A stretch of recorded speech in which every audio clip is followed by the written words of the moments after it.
So, with Team Season releasing the Return to Robotropolis trailer recently, and then of course them giving me a shout out and everything, which I really appreciate. I've been wanting to kind of show something that I've shown before, but kind of explain a little bit more why I have both of them, or at least two copies worth. Now, first of all, before I say anything, I don't know if yeah, it's right there. In fact, I'll bring this out right now so you guys can see it. Come on. There you go. But this was the first official release by Trimark Home Video and Lionsgate Home Entertainment. And that, of course, is the Sonic the Hedgehog, the Blue Blur Supersonic one. And this was the first one ever released back in 2004. And you can tell it's not really much. It was just something that I think Lionsgate and Trimark thought, hey, we could do this. It wouldn't be a problem or anything. And they obviously talked to somebody thinking they could do this. And, well, apparently, as we all know by now, this got, basically taken off the shelves a lot faster than, well, not a lot faster, but it got taken off the shelves just as fast as it went on there, even though it took some time, I think. But this is the original Supersonic DVD by Trimark, and this contains the episodes Sonic Racer. In fact, if I look at the description here, Supersonic, and let's see, Sonic and Sally, Sonic Racer, and the Sonic Boom. That's the other one. Yeah, there was an episode called Sonic Boom on here. But it's not just 4 episodes. What made this one so unique is there was a bonus, because it was part of the DVD Easy Play series for Lionsgate. And it included, as it says here, I don't think you can really see that, it says interactive game. And basically it was just testing your trivia, your knowledge of SatAM, of the episodes themselves. And if you passed it, which is easy to do, you got a bonus episode. And that bonus episode was Sonic and the Secret Scrolls, which I've always held on to, and I know I'm not the only one, as being the season 1 finale, just the way it was set up, and just the way it ended, and stuff like that. But, like I said, this was the first one officially released of SatAM of any kind. And it would be another 3 years before we got another official release.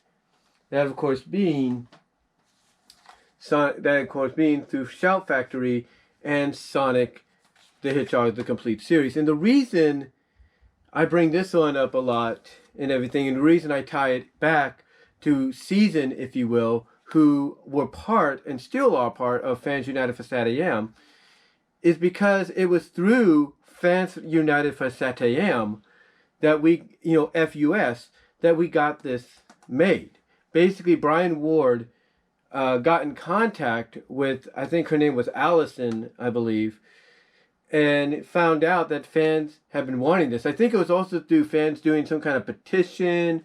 Something happened, I can't remember, but something happened to where it got Brian Ward's attention at Shout Factory. He got in contact with the right people, explained what was going on, and they said, hey, if you can get enough people to back this up, or if you can get enough fans to say, hey, we want this, we'll put it out, and we'll even, I guess, make it very fan-oriented, which they did, which Brian Ward did. He actually made this very fan-oriented. I even got in contact with him one time. I even talked to him myself, I think, a bit, and he mentioned that this was going to be fan-oriented, to say the least. And I was happy about that. I, along with everybody else, was happy about that. And the reason, even though, as you can tell, it's got some wear and tear on it, this is my original copy. The reason this one is so important to me is because I got it at midnight. That's right. I got it at midnight Central Time when I was living in Lawrence, Kansas on the day it was released from the Walmart where I worked. You see, that Walmart was a super center, but it was also 24/7. Unlike the one in Patterson where it goes to about 11 o'clock, this was, or midnight at most, this was 24/7. This was a 24/7 Walmart. And at midnight, every time Tuesday came around, which was known as release day, I should say, for films and movies, and for films and shows, I should say, onto DVD and such, a lot of people would come, and even video games, a lot of people would come in to get the first shipment. And I remember getting this, when it came out. I just got it the moment the box opened, I went and got it. And as everybody has seen, I have shown countless times, and I can even provide a link to my DeviantArt here, on countless times that I actually was working as an unloader when these came in, and I was one of the first to see them in the box before they got displayed. But what's even more interesting is, because I knew maybe for certain, as I checked something there, just checking the time, because I knew it being very popular, it was going to sell, and believe me, it did. There were a couple of times throughout the week, like the first couple of weeks, we would get these in, but before we got them in, a lot of them would be gone. Fortunately, like I said, I got mine at midnight. But what I also did when I saw some more in is I went and bought a couple of more copies.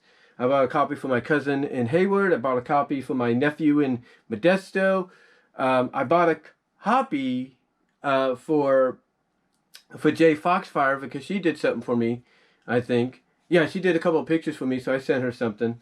And then I did one for Rafaela X, and I sent one to Rafaela XD because she had sent me the VCD copies of her episodes that she recorded, which I do have on DVD. They're down here somewhere. I'm not going to get them out, but they're down here.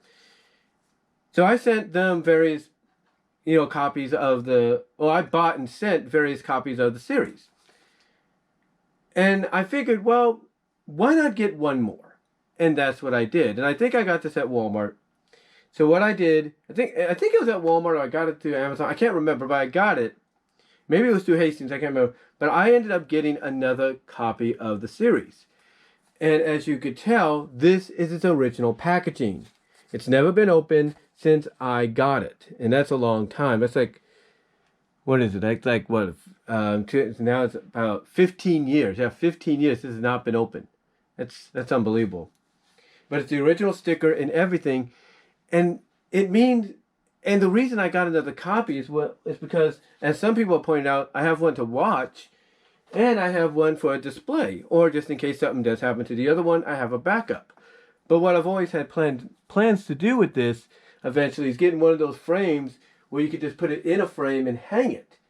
Because the importance of this to me and any other fan is that we, the fans, along with those at Fans United for SatAM, aka Team Season, we're the ones that made this happen.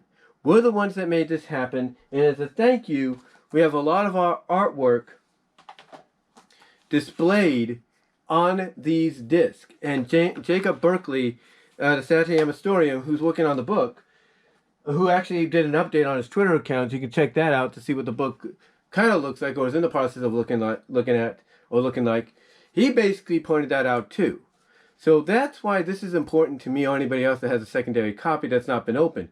Because never again will you ever have, or very rarely will you ever have, something of this magnitude, if you will, done by the fans, or done for the fans by the fans. So that's why it's important to me, and that's why it's important when it comes to Season and what they're doing. So that's all I really wanted to say, guys, and I'll talk to you later.